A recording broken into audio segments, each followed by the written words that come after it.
So look at that, guys. That is amazing.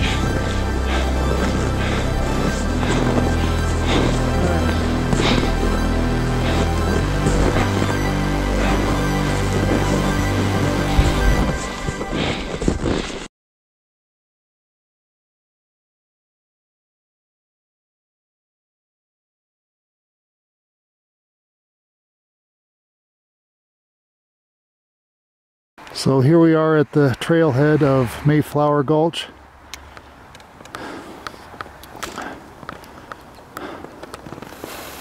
There's the beginning of the trail right there.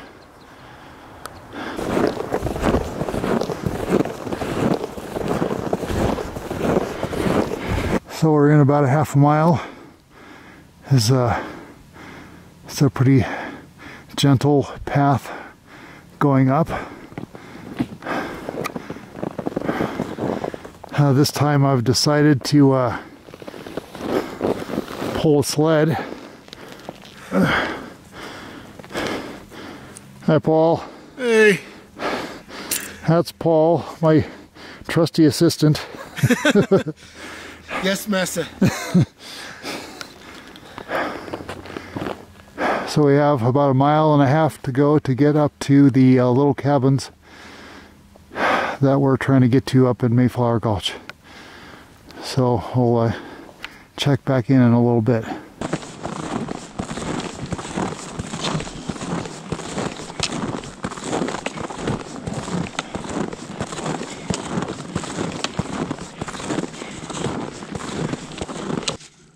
So we're still working our way up the trail.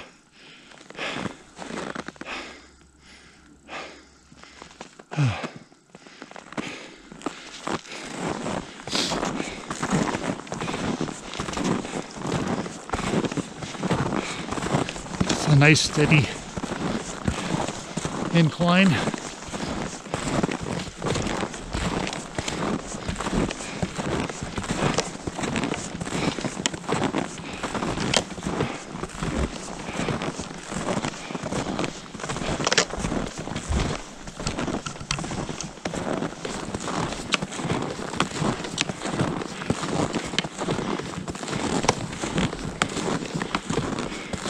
This is part of the Mayflower Gulch mine, or also known as the Boston mine.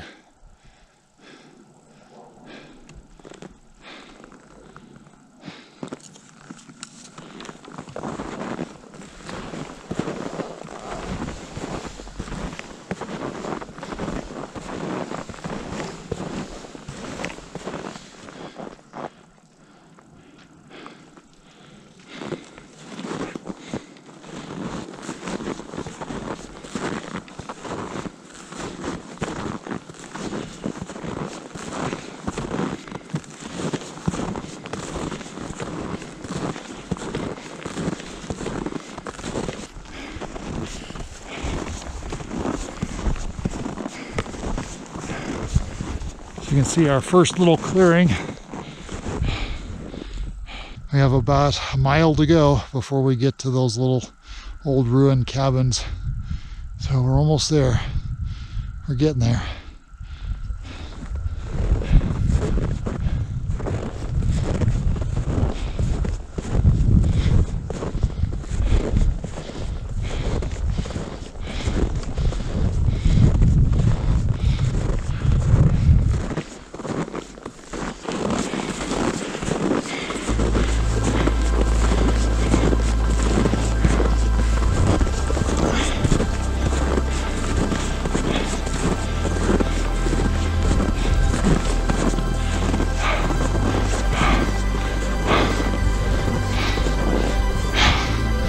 So look at that, guys.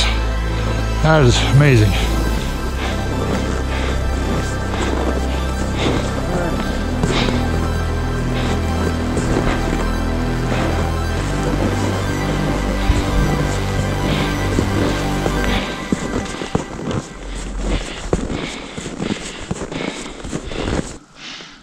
So we made it to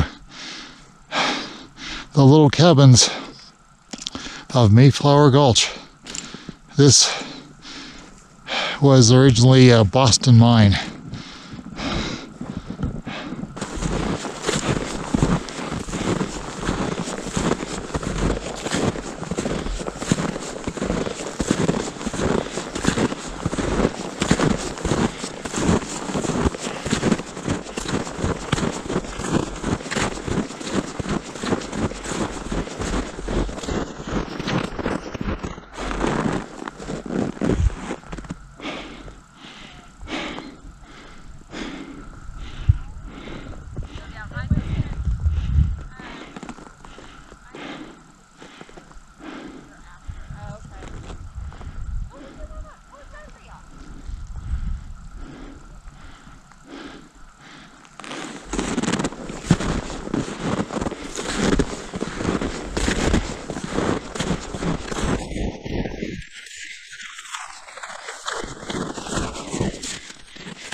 So here we are in the basin of Mayflower Gulch.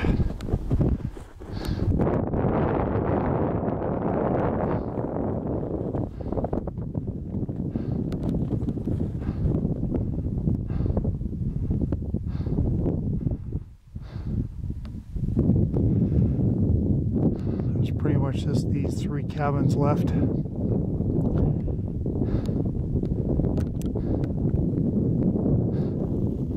So if you're wondering how much snow is up here, I'll show you.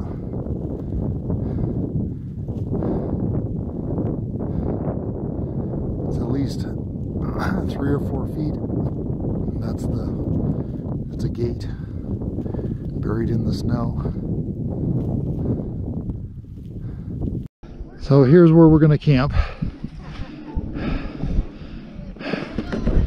We got our area all flattened out.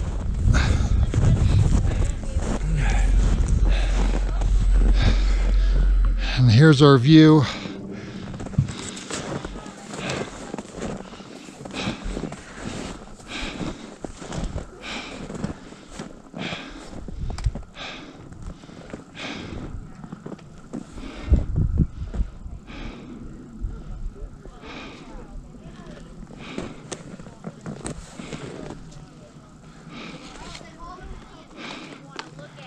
There's the whole 360 view. You have perfect weather.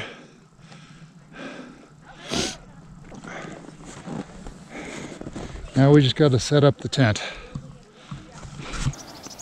Got our tent set up here.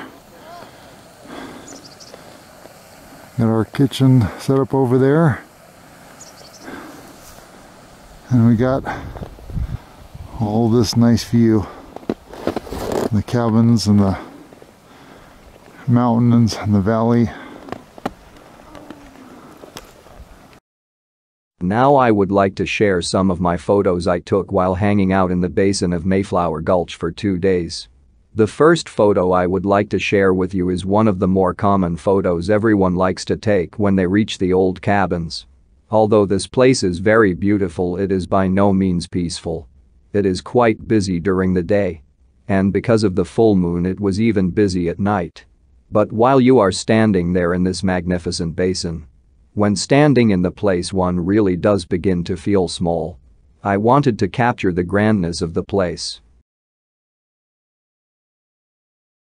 If you look really close, you will notice those small black specks are alpine skiers, risking life and limb to hike up there and then ski down pristine unmarked powder slopes.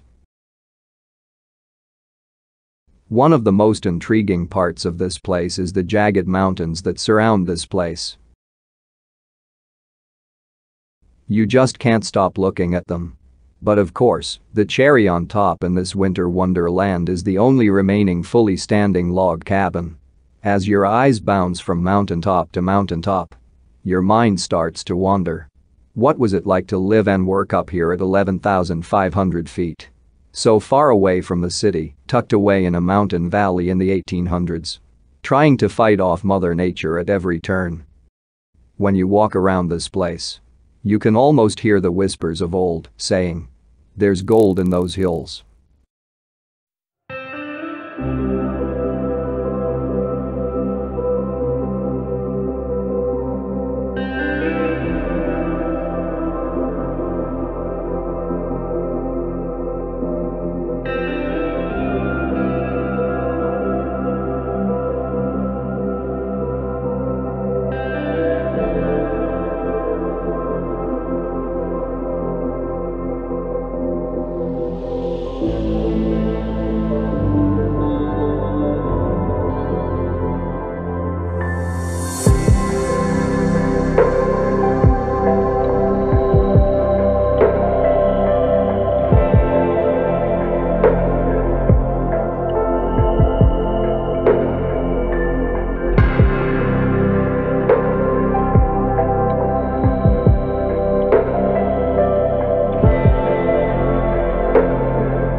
So the sled had a little mishap and one of my poles broke up where it attaches to the carabiner to the back of my backpack.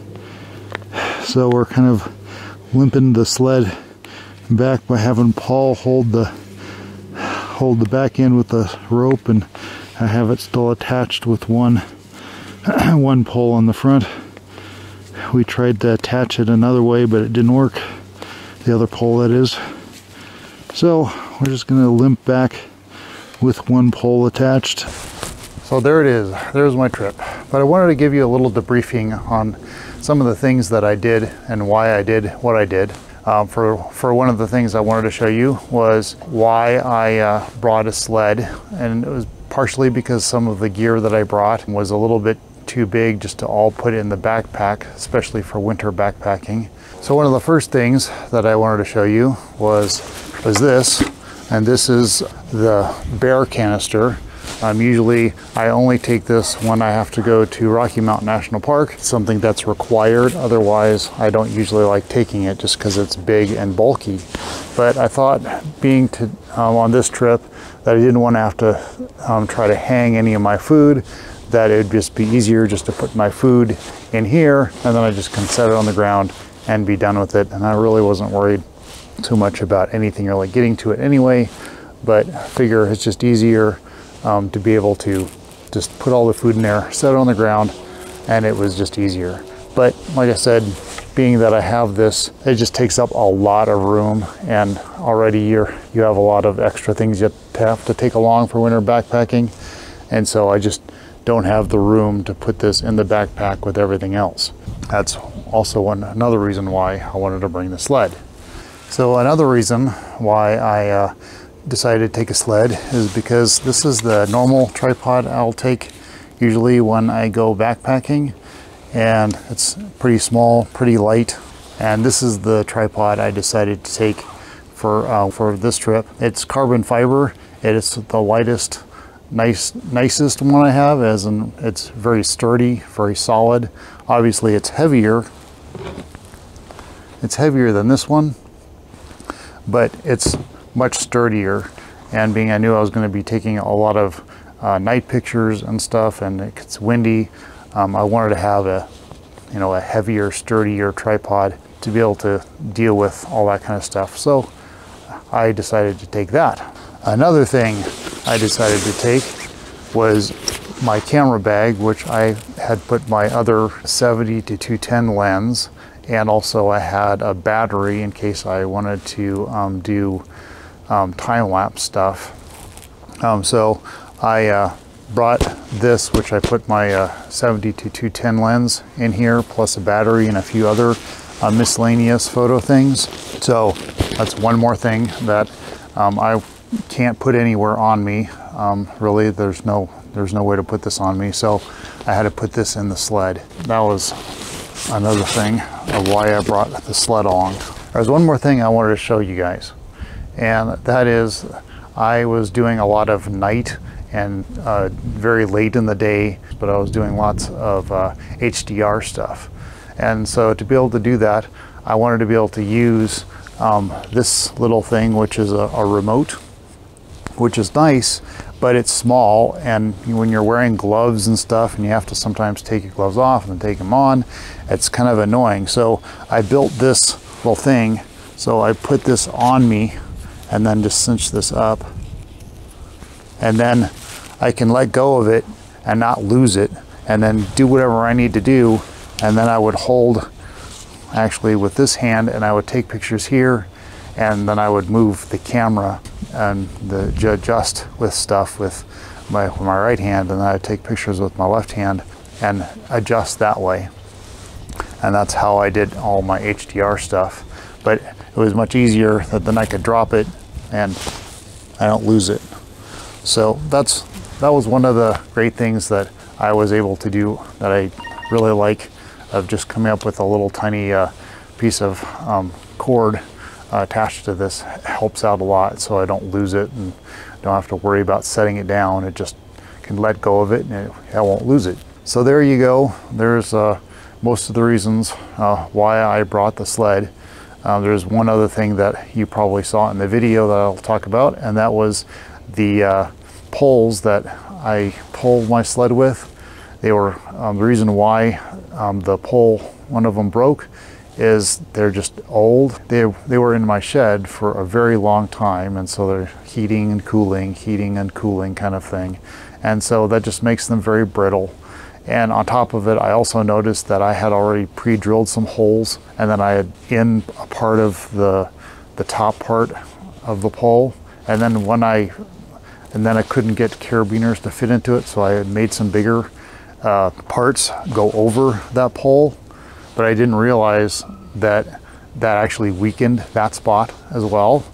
So it snapped right where that hole was. So that's something to know, that I probably should just make completely new poles anyway, ones that don't have holes in them. But then on top of it, they would just be new poles that you know, have not been in my shed for probably 10 years, or roughly about that, because I don't usually use the sled very often anymore. Was it worth it to take the sled? Yes, mostly. It definitely is a lot easier on the back.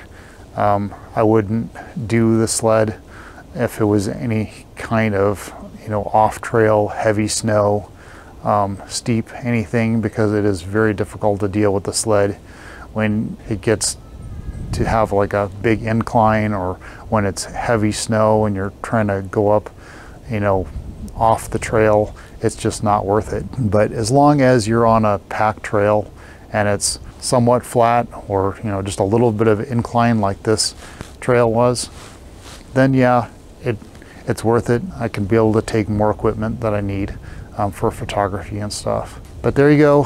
Thanks for watching, and don't forget to like and subscribe, and we'll check you next time out there.